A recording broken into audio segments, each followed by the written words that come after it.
Most remarkable piece of architecture in all of Greek antiquity, the Parthenon. Pericles decided to rebuild the Parthenon on the Acropolis, using the crumbling foundations of an older Athenian temple. It would take thousands of laborers and skilled craftsmen to create this magnificent temple, and it would cost more than any building the Greeks had ever engineered, 30 million drachmas. In our terms, billions of dollars. That's an amazing amount, but keep in mind that was a huge state enterprise. Construction on the gargantuan building project began in 447 BC. The Parthenon was to be about 2/3 the length of a football field.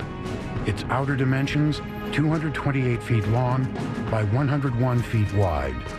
The first challenge was to cleave the marble from a mountain quarry 10 miles away. In all, about 30,000 tons of the fine white stone would be needed. In the quarry, workers used the natural cracks of the stone to separate giant marble slabs from the mountainside. The first step is to locate these cracks and calculate if this piece of marble is sufficient for my specific purpose. The second step is to put within these cracks both horizontal cracks and vertical cracks, wedges, iron wedges. Why? Because an enormous energy was given by hammering all these wedges simultaneously, so that the brittleness of the material makes further cracking. Once the giant slabs were ready, gangs of men used levers, ropes, and pulleys to maneuver the marble and prepare the stone for transportation to the Acropolis. But accidents often happened. There was an enormous risk that this big block would slide further on, killing people underneath. But cutting and transporting the marble from the side of the mountain was only half the battle in the construction of the Parthenon. Engineers now had to answer the question of how to lift these 10-ton marble behemoths and erect the greatest temple the world had ever seen. No medals were awarded in the ancient Olympics. A winner received an olive wreath on his head. July 447 BC. Construction began on a magnificent temple on the Athenian Acropolis. The Parthenon was the vision of Pericles, a dynamic and ambitious leader who would take Athens into a golden age never before seen in ancient Greece. It was a statement. We are the most powerful city. We are the cauldron of democracy and free thinking. We have the best people, we have the best army, the best navy. We are the leaders. The Parthenon would differ from most temples of the day, which consisted of a hexa-style construction, featuring 6 columns on one end and 13 on the side. The Parthenon would be a larger octa-style, with 8 by 17 columns. That makes the building very different because they all have basically the same proportions. When you make them larger, you simply scale up everything. To make it wider was to give it an extra dimension. The columns provide the main support for the structure. Each column consisted of 11 separate drums, stacked one on top of the other like checkers. They were carved so that they would perfectly fit when laid together in a column. To do this, the top of each drum was divided into 4 concentric circles, with each ring either smoothed or roughed out, depending on the amount of grip needed to interlock with the next drum. In the center of each drum, masons cut a rectangular notch measuring about 4 to 6 inches square and 3 to 4 inches deep. Carpenters then inserted wooden plugs into the notches, which served to align and center each drum with the one above it. The next challenge was in lifting the enormously heavy drums, especially those for the upper sections of the columns. A single column of the Parthenon could weigh between 63 and 119 tons. A crane is an extremely simple device.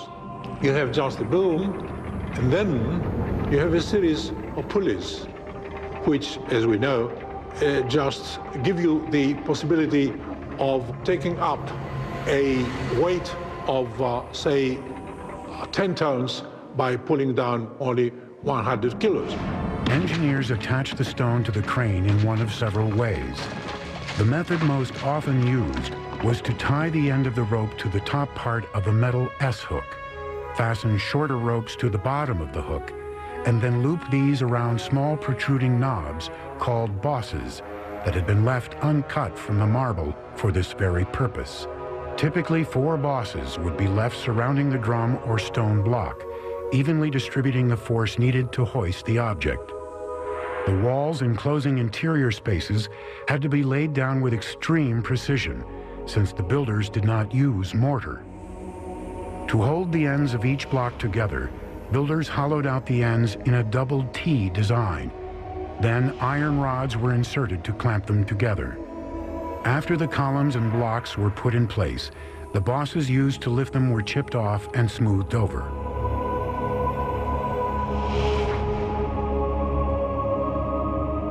There's a saying that there are no straight lines in the Parthenon. Now, what's meant by this is that the architects incorporated a series of sort of optical illusions when they built it. It starts with the stairs, goes up through the columns, all the way up to the top of the building, the pediment, that triangular element at the top. So let's take a look at the stairs. They seem to be straight, but no, closer look, they bow in the center and they go back down at the end. Now this conceit, if you will, continues right up to the columns. This column is of the Doric order. There's no base. It seems to grow right up out of the stone. Each column has 20 flutes, which makes the column sort of undulate as you look around it. And then the column bows out in the center and bows back up at the top. This is a process called entasis. Such long lines, which are more or less at the level of your horizon, tend to curve. So in order to extinguish this effect, they curve them the other way. So the result, again, is more harmonious, and you see it as being straight. Because if it was all straight, perfect, right angles, then you will see it like that. The Parthenon's main function was to provide shelter for the monumental statue of Athena. Parthenon was an extremely expensive building, but the statue inside of it was almost equal in cost to the building itself, if not even more expensive. Athena's statue was about 10, 11 meters high. That means 32, 35 feet or so. And it was of the materials gold and ivory. Hundreds of sculptors created lifelike figures that proved the craftsmanship wasn't simply in the engineering. The most famous carving in the decoration of the temple is the frieze running on the interior walls of the Parthenon. It was carved in a low relief, just inches off the stone, and depicts the Panathenaea, a celebration to the goddess Athena held in Athens every 4 years. What survives on the site of the Parthenon today are the white marble remains of the building. In antiquity, not only the sculptures, but also many other parts of the building were richly decorated with paint. But not every citizen was enthralled by the Parthenon. Some saw Pericles' pet project as an Athenian eyesore and simply a monument to his own glory. Now, many Athenians hated the Parthenon, the temples. They thought it was disgusting. They thought it was terrible. Plato didn't like it at all. For many Athenians, when they saw in their holiest of holies, if you like, those new buildings coming up, buildings that had incorporated novelties, buildings that were making a break from the past. The whispers of discontent in Athens weren't limited to the Parthenon. As Pericles continued to expand Athens' domination, his rivals began to conspire against him. Soon they lashed out and attacked his close associates. At the top of the list was an elegant and educated woman named Aspasia, a member of the elite Hetairai social caste and Pericles' consort. The Hetairai were high-class courtesans. often compared, for example, to geishas in Japanese culture. Hetairai moved in the top circles in Athenian and Greek cultural life. In classical Athens, a woman's role lay under the dominion of men, but Aspasia was the exception to the rule. Pericles treated Aspasia as an equal, and his consort quickly became part of the Athenian elite.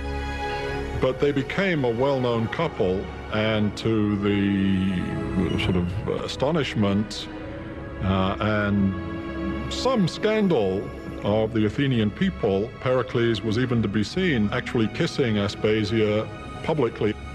And of course, public displays of affection were not anything that one expected to see in classical Athens.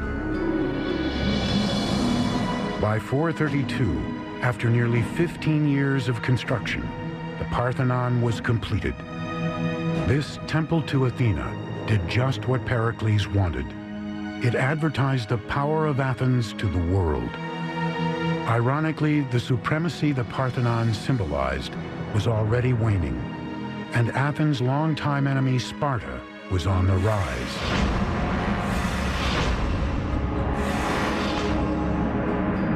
Once Athens had established this great alliance system, or as some people put it, this Athenian empire, and arguably that's what it became, the Spartans began more and more to look askance, as it were, at the Athenians, and eventually, by the 430s, to feel threatened by the Athenians. In 431 BC, Sparta moved on Athens. For 2 long years, Athens held out against the Spartan siege, but Pericles' shining city was about to come under attack by an invisible enemy.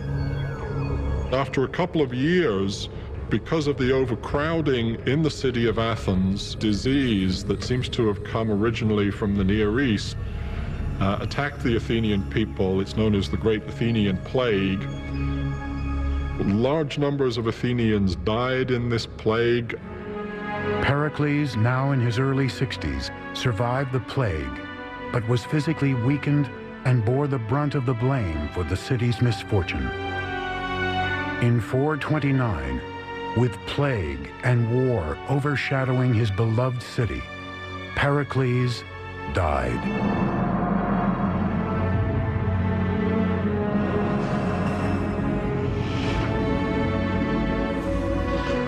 The bloody and brutal conflict between Athens and Sparta, known as the Peloponnesian War, continued for another 25 years, until finally in 404 BC, Athens fell. With the end of the Peloponnesian War, the time of Pericles and the dominance of Athens was over. Great marvels of Greek culture and Greek engineering would live on. And the irony was that the two men, the two purveyors of the fantastic legacy of classical age of Athens, were not Athenians at all. The names of these two men would be synonymous not only with conquest, but with Hellenism, the spreading of the Greek ideal of culture and value throughout the world, right on up to our own modern day. These two men were Philip